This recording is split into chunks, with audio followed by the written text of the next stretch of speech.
What if nakasalubong mo yung crush mo sa grocery? Anong gagawin mo? Tatanong ko muna, sa'yo lahat yan?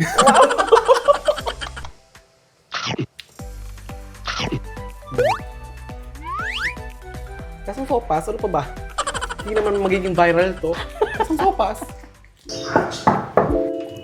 Kalam. Ay, hi!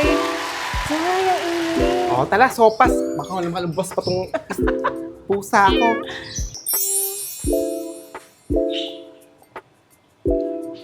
Luto tayo ng sopas dahil mainit ang panahon. Lagay tayo ng konting mantika. Optional lang yung mantika kasi kapag nilagay ko agad yung butter, masusunog yung butter. So ito lang, very very light lang. Siguro half a tablespoon or a teaspoon lang siya. Then, maglalagay na ako ng butter. 2 tablespoons siguro siya butter. Ayan. Tunawin muna natin siya ng very very light.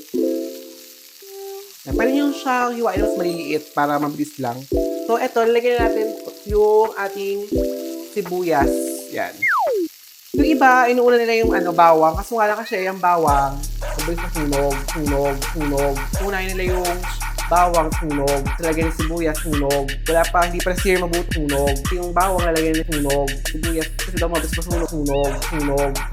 Eh, bakit nyo lang unahin yung sibuyas, sunog. Yan, sunog. Unahin natin sibuyas. Sunog.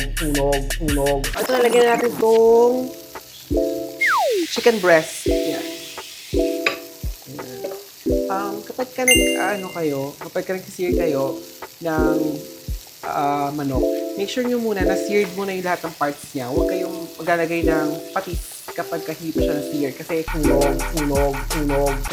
Kasi lumalang sa siya. So, makita nyo, may sear na siya dito. Ito hindi pa. So, hindi muna ako maglalagay ng patis. Ayan guys, seared na siya sa all parts. So, tsaka na ako maglalagay ng patis. So, patis mga 2 tablespoon lang. Measured with your heart. 1, 2.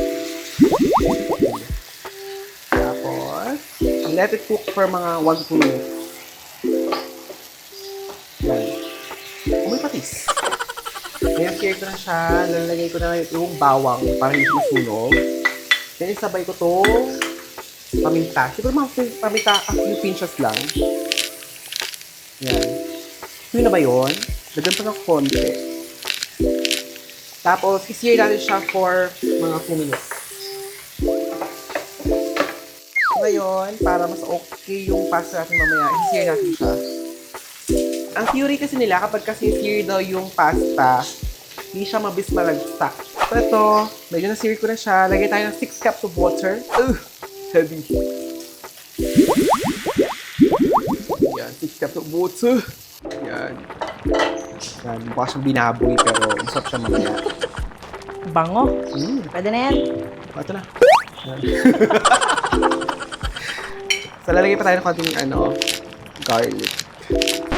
Pepper pala to. Siguro ang advice ko lang dito sa pagluto ng sopas, kapag medium high heat siya all through and through. So, ayan. Package instruction dito kasi sa elbow macaroni. Pag kumulo na siya, tsaka mo ilalagay, diba, 10 minutes. Lalagyan natin siya before natin lagay yung tubig. So, balikan natin siya ng 10 minutes, then lagyan natin yung itirang ingredients. So, see you in 10 minutes, guys. Magkape-kape muna tayo habang naghihintay 10 minutes din yun. So, yun. Sige, habang nag-aantay tayo, may tatanong na lang ako sa'yo. Actually, may nagpapatanong dito eh. Na naman, Kasi sikat ka masarap na na naman daw. Wow, feeling! Wala naman nanonood sa vlog ko. Anyway, Sige, ang tanong niya ay, what if nakasalubong mo yung crush mo sa grocery? Anong gagawin mo? Tatanong ko muna, sa'yo lahat yan? Wow! Ayan, 10 minutes na to. Huwag na tayo magtanong-tanong muna baka kung saan mapunta. Wow! Okay, hindi pa luto yung noodles for sure. Unahin muna natin itong carrots. So, carrots muna. Kasayahan muna natin siyang kumulo for 2 minutes. So, habang nagpapakulo tayo ng carrots, mag-thank you muna ako kay Marby. Marby, thank you dito sa damit ha.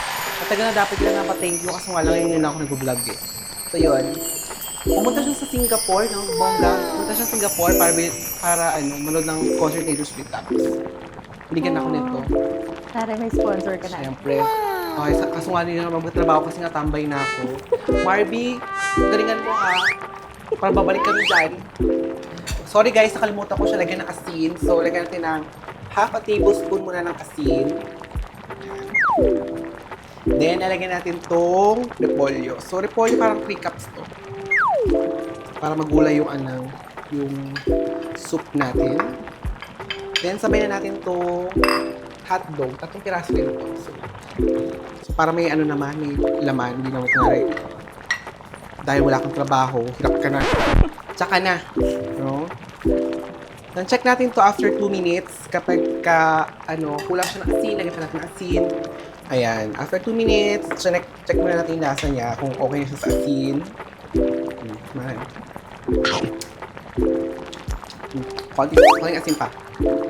So, may half a teaspoon siguro. Half a teaspoon. Yan. Tapos, check na natin ngayon yung mismong pasta.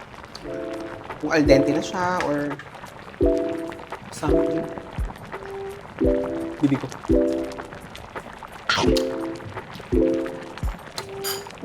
In 1 minute, okay na siya. Diba? Let it cook for 1 to 2 minutes lang. Huwag yung masyadong pakuluan na matagal kasi papangit yung lasa ng mismong gatas. O, syempre, tikiman na. Tignan natin kung masarap siya.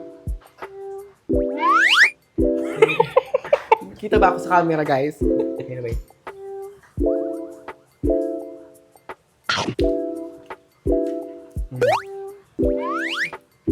Kasang sopas? Ito ba? Hindi naman magiging viral to. Kasang sopas? Sakto, ang init ngayon. Summer. Summer na summer, sopas ka. May free trial talaga ng impyerno. Yum. Yum. Tsaka yung hotdog. Yum. Lahat tayo pag Lender Juicy. Pag ibang hotdog ayoko. Ayan, tikim lang sabi, kumain ka na. Siyempre, gutom na ako, kaya na pa tayong shoot.